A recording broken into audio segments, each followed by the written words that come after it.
Para mim é motivo de muita alegria estar aqui na casa do Senhor e em compartilhar aquilo que o Senhor tem falado comigo. Porque quando nós nos colocamos à disposição em ministrar algo, primeiramente essa palavra precisa passar por nós, edificar as nossas vidas, falar aos nossos corações. Então o que eu quero deixar muito claro para você, irmão, é que essa palavra passou por mim, edificou a minha vida, falou profundamente ao meu coração. E aqui está o seu vaso, Jesus, um vaso pequeno, porém à disposição do Senhor, para que o Senhor possa me usar segundo a tua vontade. Queria agradecer antes de tudo aos meus pastores pela confiança, sabendo eu o zelo que eles têm por este altar, né? Eu sei o tempo que eu já estou aqui, o quanto eles têm um zelo muito grande por esse altar aqui. Então estar aqui para mim, além de ser um motivo de muita alegria, mas também um zelo no meu coração, um temor ao Senhor. E agradeço a vida de vocês por permitir que o Senhor me use como instrumento dele. Amém? Antes disso, irmãos, antes de eu iniciar a minha palavra, né, agradecer aqui o pastor, gostaria também de agradecer ao homem mais lindo do universo. Ontem eu fui embora, falei, pastor, amanhã é o aniversário do homem mais lindo desse universo, que é meu esposo. E eu sempre gosto de, quando ministrar, deixar muito claro que eu estando aqui, eu estou debaixo da missão dele. Estou debaixo da submissão dele. E aí você, irmã, que não entende o que é submissão, eu vou deixar muito claro para você, eu estou debaixo de uma missão, que é o meu esposo. Porque ele é a autoridade sobre a minha vida. E estando eu aqui, sendo uma só carne com ele, estou aqui debaixo também da autoridade dele.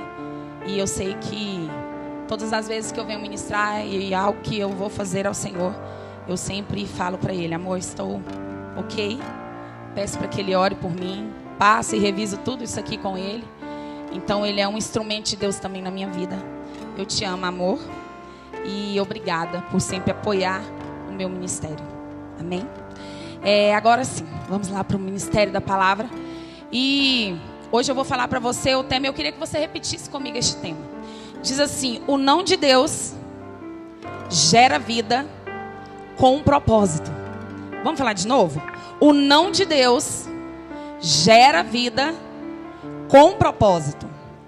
E nós vamos ler lá em 1 Samuel 1, a partir do versículo 9. Você pode colocar aí para nós, irmãos? Queria que você acompanhasse essa leitura de uma história bastante conhecida, mas eu sei que Deus sempre tem algo diferente a revelar. A Bíblia a Bíblia é vida. Você pode ler 1 milhão de vezes o mesmo texto, que cada vez que você lê tem algo diferente que o Senhor fala conosco. É impressionante. E eu sei que hoje o Senhor vai falar conosco de uma forma diferente de um texto que você conhece já há tanto tempo.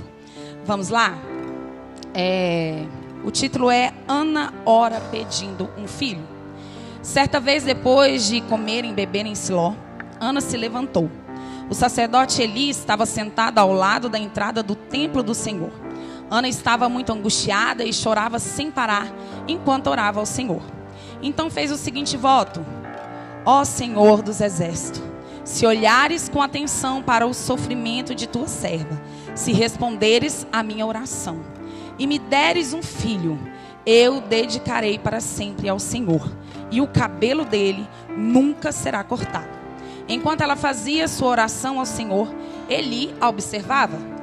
Viu que os lábios dela se moviam, mas como não ouvia som algum, pensou que ela estivesse bêbada. Presta muita atenção nessa parte. Não ouvia som algum.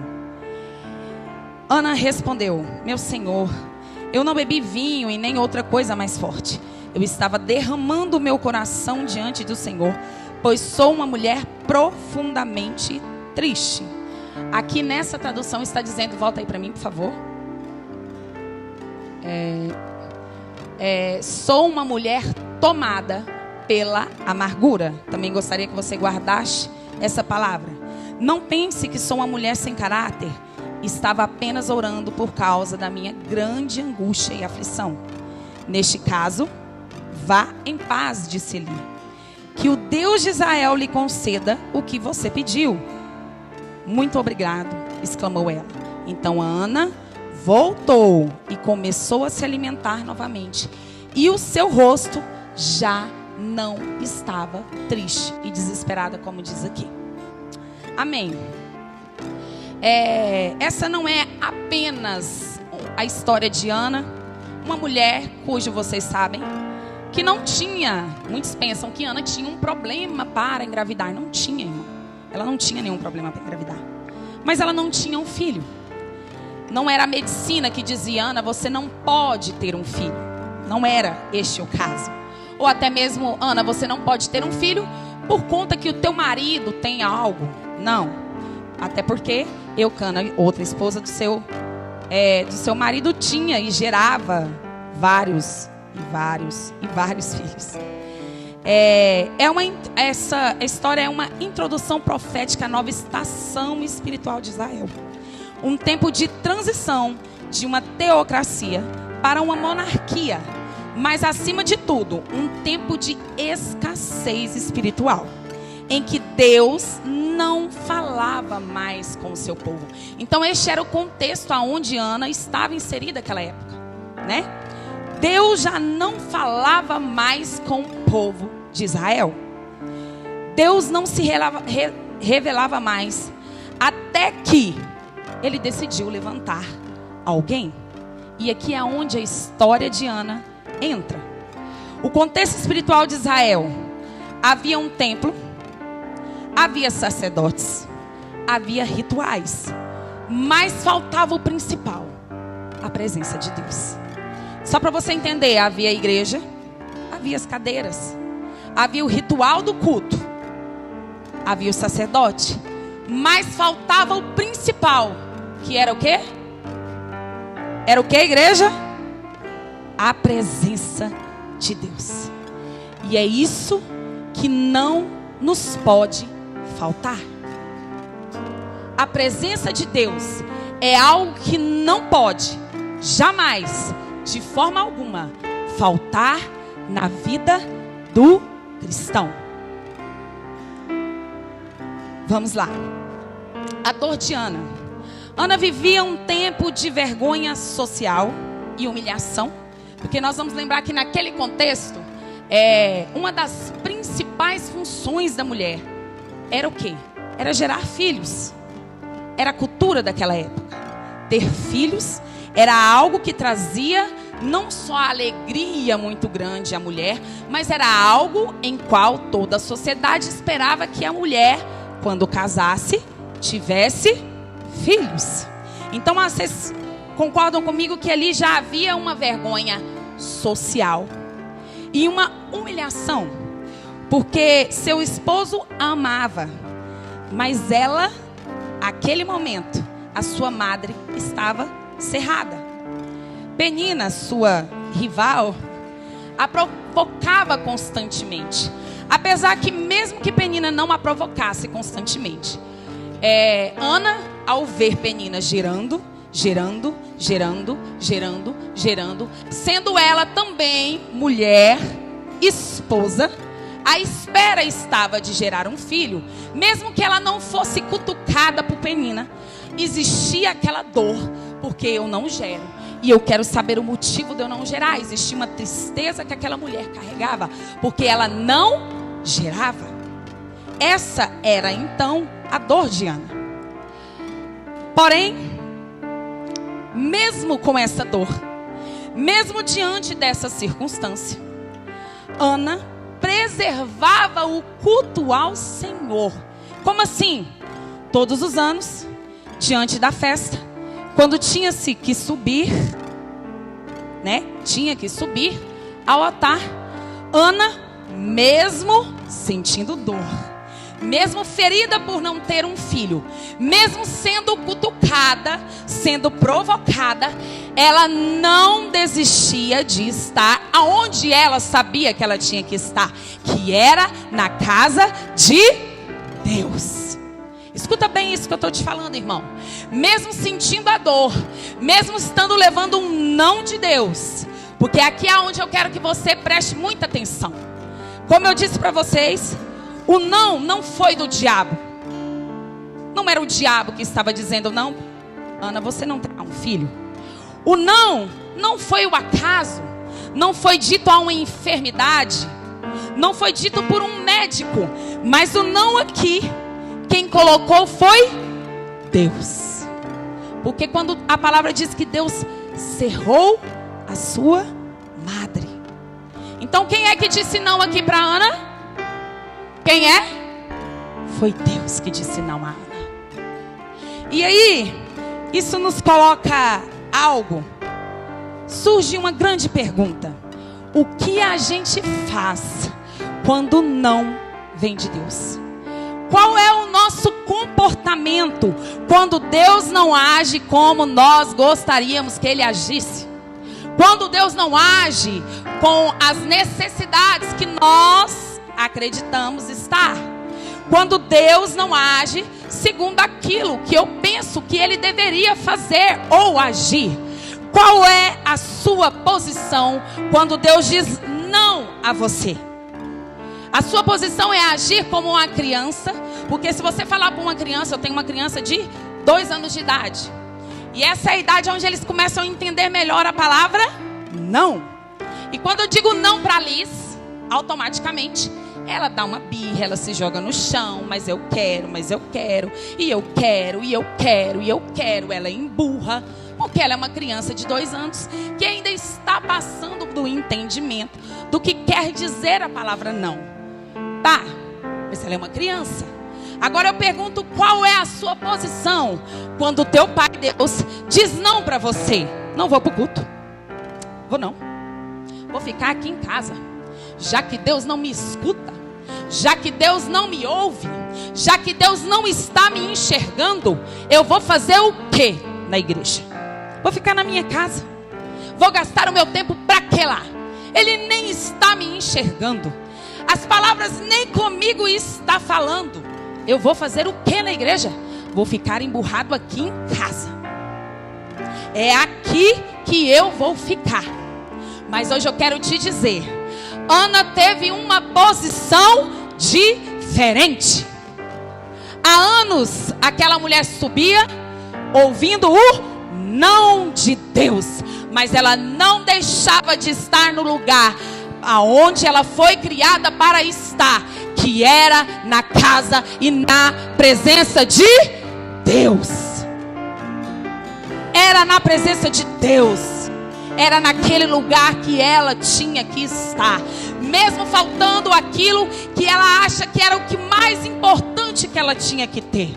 Ela não deixava de estar na presença de Deus. Então hoje a minha oração para você, irmão, é para que todas as vezes que você ouvir um não de Deus, que você continue marchando na direção e no propósito dele. Que você não esqueça que você tem uma identidade, que você tem uma casa, e essa casa está aqui esperando você. Mesmo diante do não, independente da circunstância, que você continue marchando na direção que é o Senhor Jesus, na direção que é a presença dele. Porque lá na sua casa, lá no seu quarto, não é onde você vai encontrar a resposta. Apenas se for diante dele, que você tiver com seus joelhos pedindo a ele uma direção. Mas aquele que não está frequentando a igreja, aquele que não está no corpo, eu muito fico indignada quando eu escuto alguém dizer assim: ah, eu não vou na igreja, mas assim, Deus está no meu coração. Eu busco o Senhor lá na minha casa, Ele escuta as minhas orações. Sabe, irmão? Irmão, eu olho para aquela pessoa e falo: meu Deus, uma pessoa não tem vergonha de mentir, não. Porque se essa pessoa de verdade estivesse buscando a face do Senhor Jesus, o coração dela ia queimar, ia arder para estar juntamente com o corpo de Cristo. Você entende isso, irmão? Você entende isso? O coração dela ia queimar, ia arder, ia dizer: marche para a igreja, porque lá é o teu lugar. Quando você ouvir alguém dizer: ei, eu não preciso de igreja não, você vai falar: Satanás, arrede daí. O lugar dela é na igreja sim. Irmão, a circunstância pode estar difícil quanto for, marche para onde o único lugar aonde você pode ter certeza que a presença não vai estar só em você, mas vai estar no corpo de Cristo Jesus. Aleluia. E aí, sabe o que eu me recordo? Teve uma fase da minha vida, isso não estava na palavra, irmão, não sei por que eu vou falar, mas preciso contar. Eu adoeci. Eu casei com 6 meses, eu adoeci. E assim, irmãos, eu cheguei a pesar 48 quilos. Algumas pessoas que estavam aqui nessa época vão lembrar muito bem disso. Eu não tinha força para levantar. Era algo tão terrível que eu ia trabalhar e parece que a sensação que eu tinha é que eu estava morta. Quantas vezes eu não mandei? Uma vez eu mandei uma mensagem para a irmã Carla. Ela está aqui, não vai me deixar mentir. Falei: irmã Carla, estou com medo de morrer. E aí eu falei: oi, irmã Carla, tudo bem? E falei toda essa história, ela não tinha visto meu áudio. Ela falou: Aline, eu estou num velório, agora eu te respondo. Eu ouvi, eu falei: misericórdia, Senhor, o Senhor quer me levar mesmo. Depois ela me mandou uma mensagem, mas assim, a minha alma estava assim, muito abatida. Não era só o meu físico, era a minha alma. Mas a toda oportunidade que eu tinha, eu estava na casa de Deus. Quantas vezes eu não cantava aqui sem força? Eu estava aqui sem força, irmãos.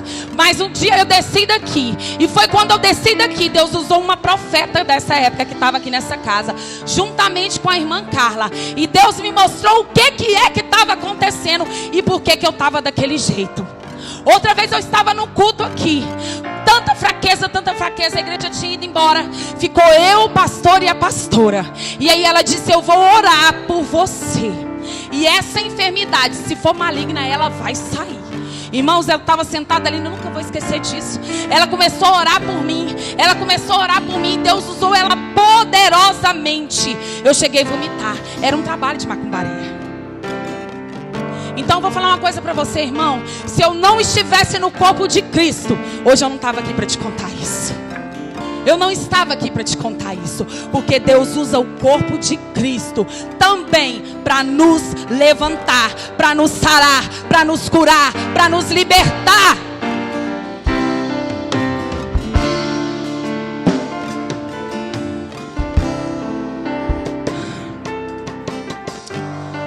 Ana, então, ela sabe que o nível da guerra dela era um nível alto. Ah, Jesus. E mesmo não estando alegre, mesmo estando frustrada, mesmo estando amarga, mesmo assim, ela sabe que o lugar dela é na casa de Deus. Você pode estar ferido, mas não está fora do lugar.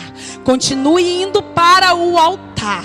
Sempre vai ter alguém para medir a sua adoração. E agora que nós vamos entrar numa parte, porque Ana aquela vez ela vai, mesmo ferida, mesmo amargurada, mas aquele dia ela decide entregar algo diferente para Deus. Aquele dia Ana entra dentro daquele templo e ela pensa assim: hoje eu vou fazer algo diferente diante dele.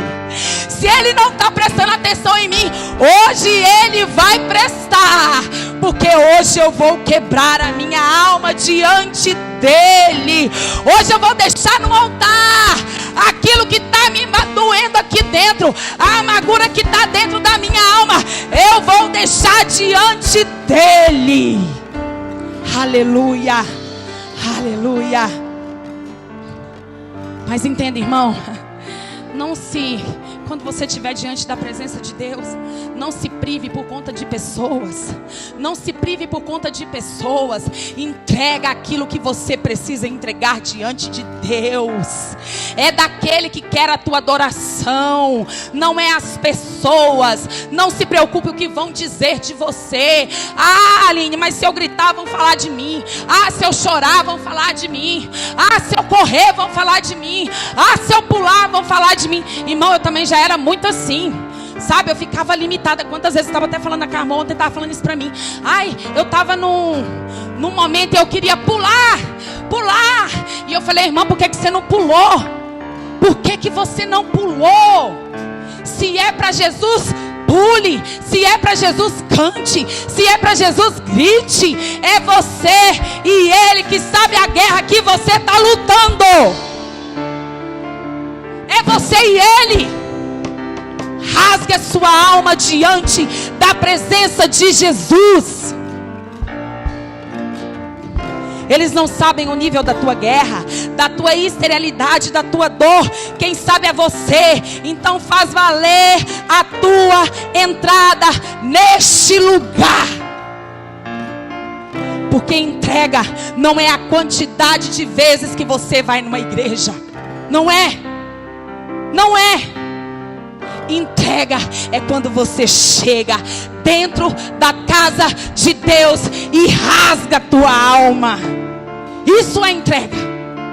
Quantos de nós não entramos no culto desse e saímos como entramos? Ah, mas é porque o pregador não pregou aquilo que eu queria que pregasse. É porque o louvor não cantou aquele hino que eu queria que cantasse. Não é não, irmão. É porque em vez de você rasgar a tua alma e esperar Jesus falar com você, você estava tão cheio de si que não teve como Jesus entrar.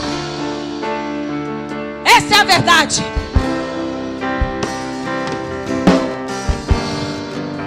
A diferença entre a casa e a presença. Ana entra no templo. Eucana estava no templo. Eli estava no templo. O ambiente era o mesmo para todos. O ambiente era o mesmo para todos. Era o mesmo. Eu participei de uma conferência final de semana passado. Mas antes a gente tinha ido na abertura dessa conferência há uns 2 meses atrás. De todas as palavras que foram ministradas ali, uma específica falou fortemente no meu coração. E falou muito, e ficou muito registrado dentro do meu coração aquela palavra. Que palavra que me assim, gerou vida dentro de mim. E aí, a gente foi agora na conferência. E da outra vez que eu tinha tido, tinha uma irmã que estava sentada ali próximo da gente. E aí, direto, ela conversava com a gente ali e tal. E dessa vez que a gente foi, a gente encontrou, sentou mais ou menos próximo. E aí ela falou assim: quem será que vai vir dessa vez? Aí eu brincando falei para ela assim: se Jesus vier, esse é o tudo que nós precisamos. Amém? Aí ela disse assim: não, eu sei, mas quem será os vasos que Jesus vai usar para falar com a gente? Aí eu falei: uai, é os que falaram que é. E aí ela disse assim: ah, eu amei muito tal palavra que o outro pastor pregou daquela vez, a outra tal palavra, mas a palavra daquela mulher é muito pulo, muita gritaria, mas ó, palavra que é bom é nada. Eu olhei na cara dela, falei: gente, será que foi a mesma palavra que eu ouvi? Será que foi a mesma palavra que está queimando meu coração esses 2 meses? Foi a palavra que essa mulher ouviu? Aí naquele momento eu entendi. Não é todo mundo que está na casa que está dentro da presença. Tem gente que está dentro da casa, mas está perdendo o principal que tem dentro da casa, que é a presença do Senhor Jesus.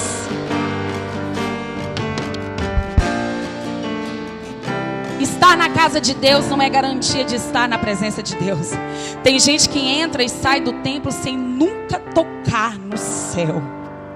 Que Deus levante homens e mulheres que tenham vida no secreto com Deus. Que volte às madrugadas de oração. Que volte para a nossa vida de intimidade. Pessoas que entendem que o melhor lugar que elas podem estar é na presença daquele que pagou um alto preço por ele. Aleluia, Jesus. Aleluia. Porque é no secreto que tem transformação. É lá no secreto que Jesus fala contigo. É lá no secreto que o fogo permanece aceso e não se apaga. Aleluia. Aleluia. Aleluia. A Bíblia diz que Ana movia os lábios. Vocês viram? Pedi para vocês prestarem atenção nessa parte. Ana movia os lábios e Ana fez uma oração, porque se está escrito, essa oração aconteceu. Mas aí, diante daquilo, vem o sacerdote e diz a ela: você está bêbada. Porque ele vê ela movimentando os lábios, mas ele não vê som nenhum. Mas eu quero te dizer, as pessoas não precisam ouvir, elas não precisam ver a tua adoração, porque quem precisa ver e o que vai fazer diferença na adoração verdadeira é aquele que é o teu Pai. Jesus, Deus, estava escutando a oração dela. Se ele estivesse ali do lado dela, recebendo a unção que ela estava recebendo, ele entenderia que não era algo terreno, mas que era algo de Deus, era algo espiritual. Mas você sabe qual é o problema de quem está na casa e não está na presença? É querer discernir as coisas do Espírito com a visão carnal. Eu vou falar de novo isso para você. Mas o problema de quem está na casa e não está na presença é querer discernir as coisas do Espírito com a visão carnal. Irmão, deixa eu te falar. O dia que você sair da igreja aqui, que você ouvir uma palavra que seja ministrada, independente para qualquer pessoa, que seja ministrada pelo teu pastor, vou usar aqui ele como exemplo, e você sair daquela porta e dizer: essa palavra, eu vou lhe dizer, o problema está em você. Porque Deus não ia permitir que um sacerdote dele subisse aqui e ministrasse algo que não falasse ao teu coração. Então, antes de você acusar qualquer pessoa que está aqui em cima ministrando a palavra do Senhor, faça uma análise em você. Eu estava lá para rasgar na presença de Deus? Ou eu estava lá para julgar qual palavra era boa? Eu estava lá para rasgar a minha vida na presença de Deus? Ou eu estava lá para comprar aquilo que eu preciso? Aquilo que vai alimentar o meu ego?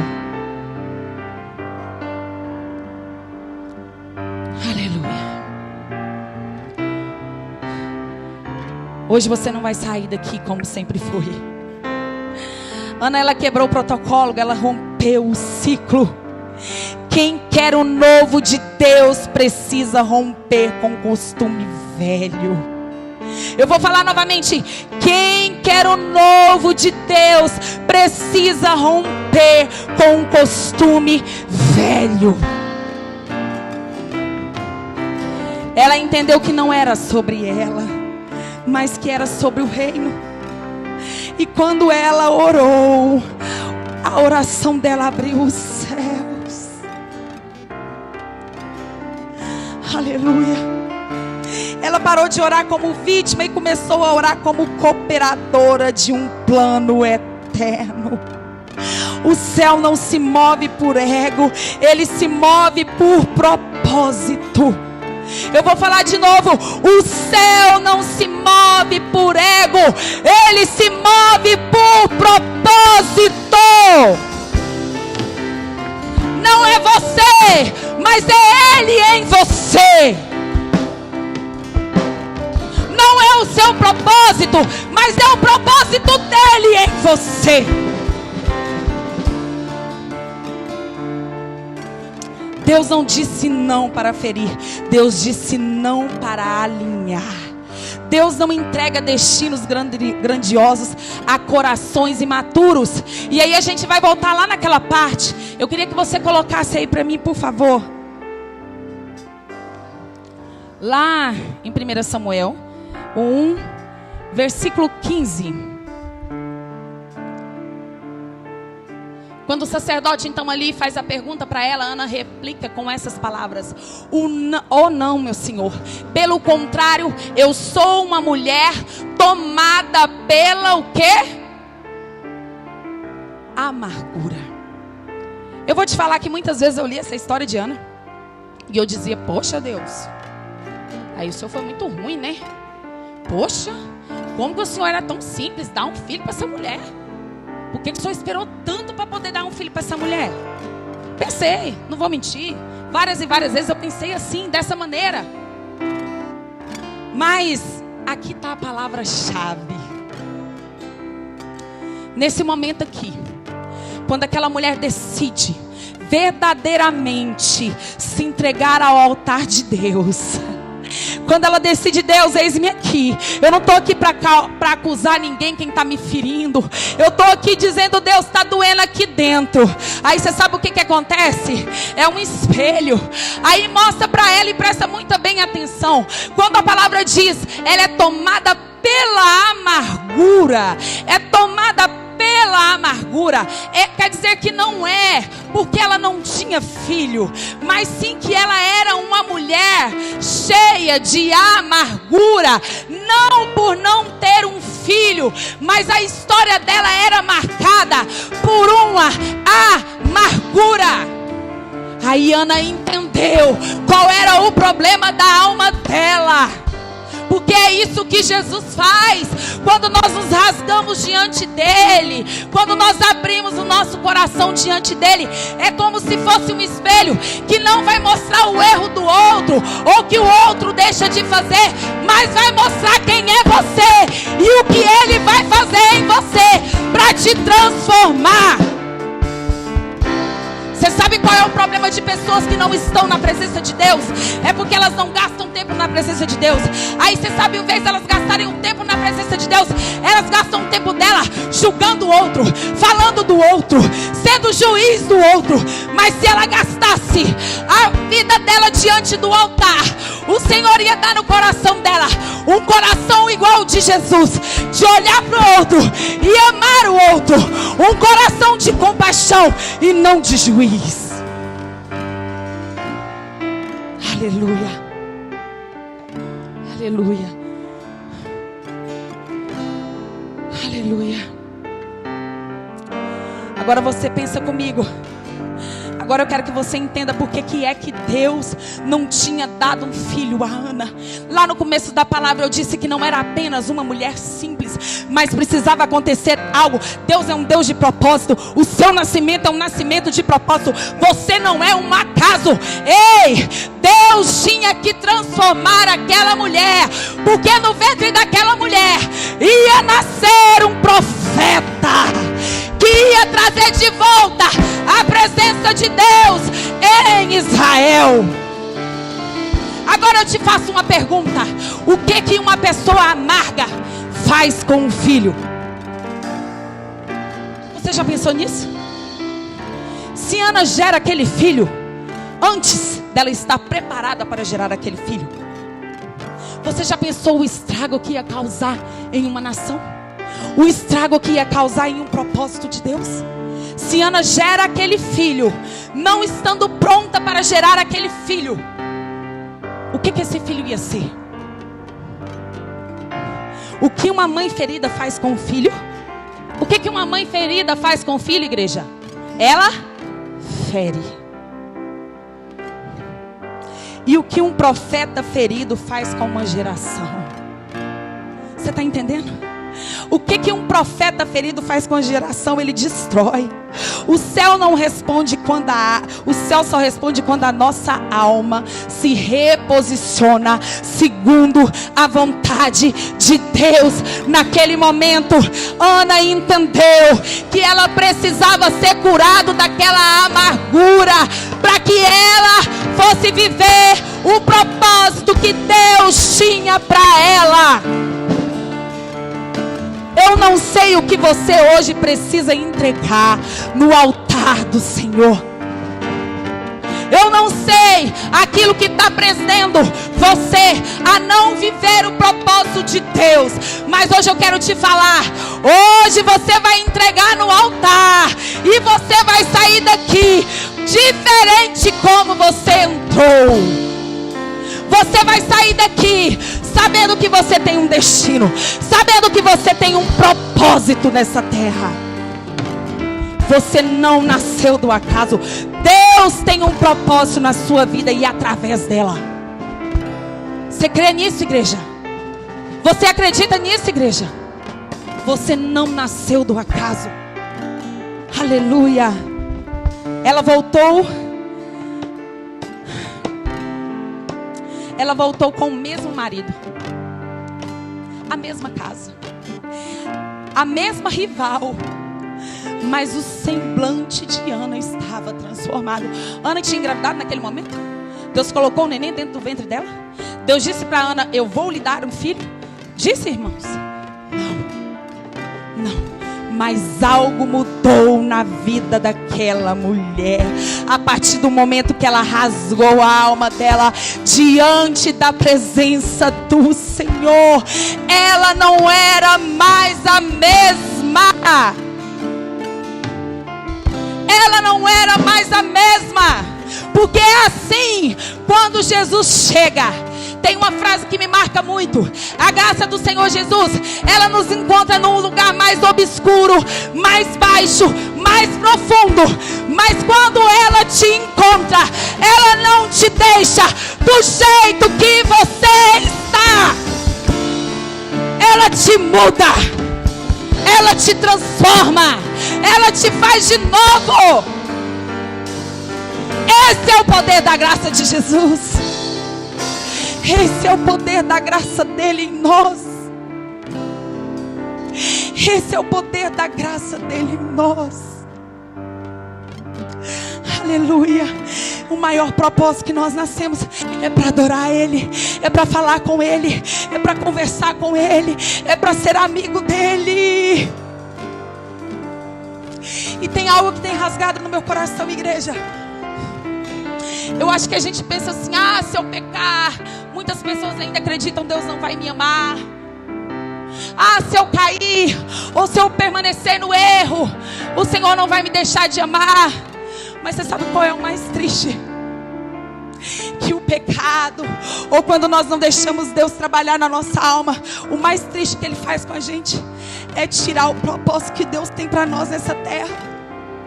Eu tenho falado todo dia: Senhor, faz aqui de novo, trabalha onde precisa trabalhar, porque eu não quero viver nessa terra e chegar no final e falar: eu vivi anos, mas fora do propósito que Ele tinha para mim. Eu não quero viver fora do teu propósito, Senhor.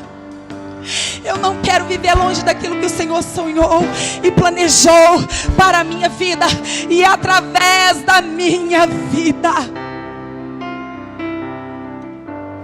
Ana voltou com o mesmo marido, ela voltou para a mesma casa, a circunstância não mudou, mas algo dentro de Ana mudou. Eu não garanto para você que hoje, quando você entregar no altar, quando você pegar ali a sua lenha, você sabe o que é lenha, irmãos? Eu vou te explicar o que é a lenha. A lenha é intimidade com Jesus. A lenha é quando a gente rasga o nosso coração diante dele. É quando eu não estou preocupado com o que o outro vai pensar, mas eu chego no altar e digo: Deus, eis-me aqui o meu coração, trabalha aqui, Senhor. Essa é a lenha. E quando nós nos rasgamos diante dele, esse fogo ele queima, e além dele queimar, ele incendeia aonde você estiver. Que possamos ser uma geração cheia do fogo, da presença e do poder do Senhor Jesus.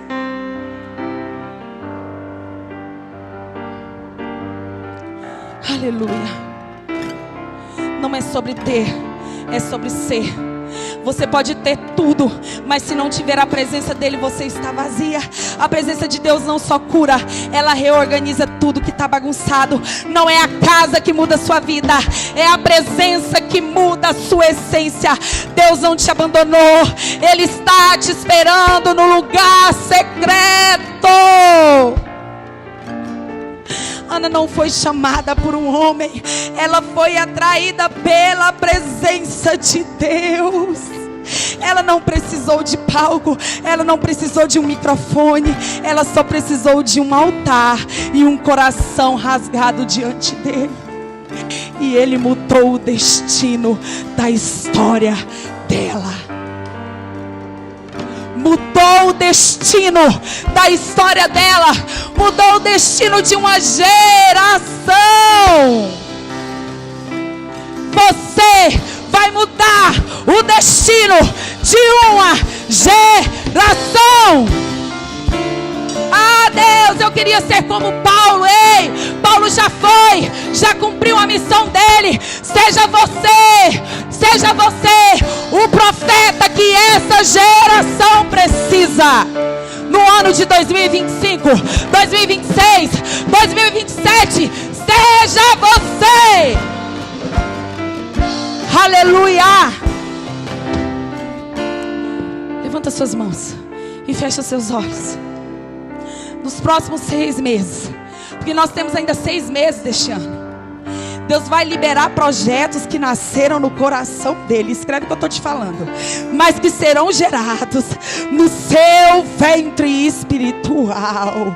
Você não precisa justificar para quem está na casa, mas não vive a presença. Você não é do tempo de Paulo, de Pedro ou Moisés. Você é do tempo da agora. E Deus quer te usar agora. Aleluia. Você vai sair pela mesma porta, com a mesma roupa, para o mesmo endereço, com o mesmo carro, mas algo em você não será mais o mesmo, porque agora você vai carregar a presença dEle.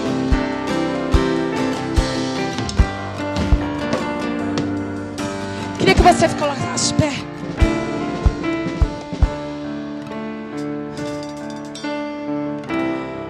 Aleluia, eu queria que você fechasse os seus olhos. Eu não sei o que você precisa deixar no altar. Eu não sei qual é a limitação, qual é a dor, qual é a ferida, ou qual o pecado de estimação. Eu não sei o que é, irmão. Mas se hoje você abrir o seu coração para Ele e deixar no altar e dizer: Jesus, eu quero viver o teu propósito. Da agora para frente eu quero viver o teu propósito. Arranca daí o que está me impedindo de viver aquilo que o Senhor tem para mim.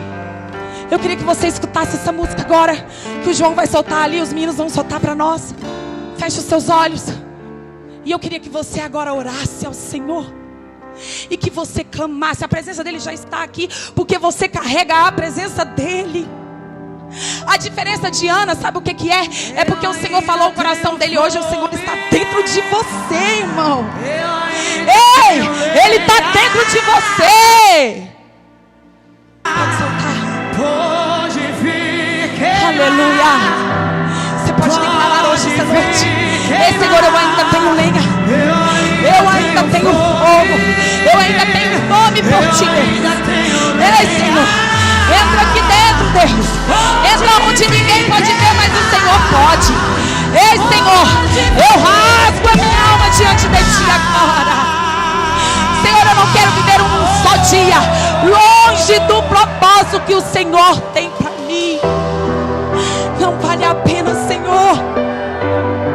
Senhor, eu não troco a Tua presença por nada. Eu não troco a Tua presença por nada. Aleluia. Permanecer, o Teu olhar me consumiu. Eu sou todo Teu, me aproximei, permaneci, o Teu olhar me consumiu. Eu sou todo Teu,